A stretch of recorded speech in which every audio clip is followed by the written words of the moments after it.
राधे राधे, हरे कृष्ण। आज है पावन कुंचन एकादशी। प्रत्येक वर्ष में एकादशी व्रत की महिमा का वर्णन किया गया है। प्रत्येक वर्ष में दोनों पक्षों की एकादशी रखनी चाहिए। श्री हरि विष्णु की आराधना के लिए एकादशी व्रत अत्यंत महत्वपूर्ण माना जाता है। साल में पूरी 24 एकादशी आती हैं, पर पुरुषोत्तम मास बढ़ने के कारण 26 एकादशी हो जाती हैं। इस साल 13 अक्टूबर को मनाई जाएगी पावन कुंचन एकादशी। जो लोग भी इस दिन श्रद्धाभाव के साथ उपवास करते हैं, उनके घर में सुख शांति का वास बना रहता है। इस व्रत से श्री हरि विष्णु और माता लक्ष्मी अति प्रसन्न होते हैं। इस व्रत को विधि पूर्वक करने से व्रत का पूरा लाभ मिलता है। पूजन तथा जप करना बहुत ही महत्वपूर्ण है, क्योंकि एकादशी तिथि के व्रत का पारण करना भी विशेष महत्व है। इसीलिए द्वादशी तिथि पे पारण कर लेना चाहिए। द्वादशी तिथि का चौथा घंटा हरिवासर माना जाता है, इसलिए चौथे घंटे में व्रत का पारण बहुत अच्छा माना जाता है।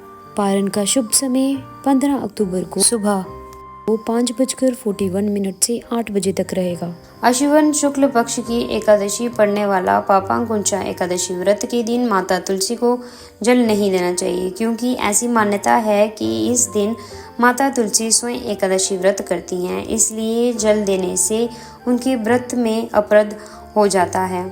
इस कारण से माता तुलसी को जल नहीं देना चाहिए, परंतु भगवान को तुलसी दल जरूर अर्पित करना चाहिए। इससे मनोवांछित फल की प्राप्ति होती है। आइए जानते हैं पावन कुंचन एकादशी की व्रत कथा।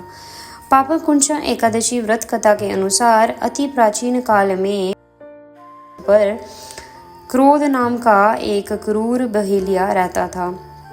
उसके संपूर्ण जीवन लूटपाट, गलत संगति, हिंसा, उपद्रव, मांगपान जैसे पाप कर्मों में लिप्त रहा। जब उसके जीवन का अंतिम क्षण आया, तब यमराज ने दूत उसे क्रूर बहेलिया को लेने के लिए पहुंचे।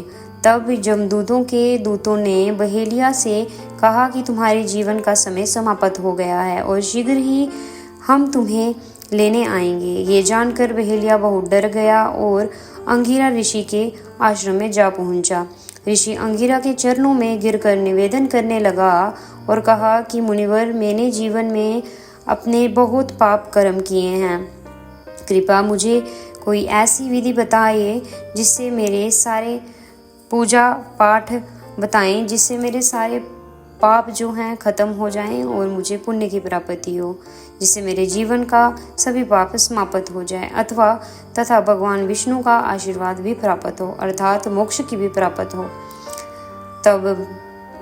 तब ऋषि अंगिरा ने उसे आश्विन शुक्ल पक्ष की एकादशी व्रत पूर्ण विधि विधान के साथ व्रत करने के लिए कहा। इस व्रत को पूर्ण विधि विधान के साथ करने से बहेलिया द्वारा सब पाप नष्ट हो गए, जिसके परिणाम स्वरूप उसका कोई भी पाप कर्म नहीं रहा और सब पाप समाप्त हो गए। उसे श्री हरि विष्णु का परम आशीर्वाद प्राप्त हुआ। जो भी इस व्रत कथा को सुनता है और दूसरों को सुनाता है, प्रभु उसके चरणों में अपने सारा सुख जो है अर्पित कर देते हैं और प्रभु उसको अपनी शरण में ले लेते हैं।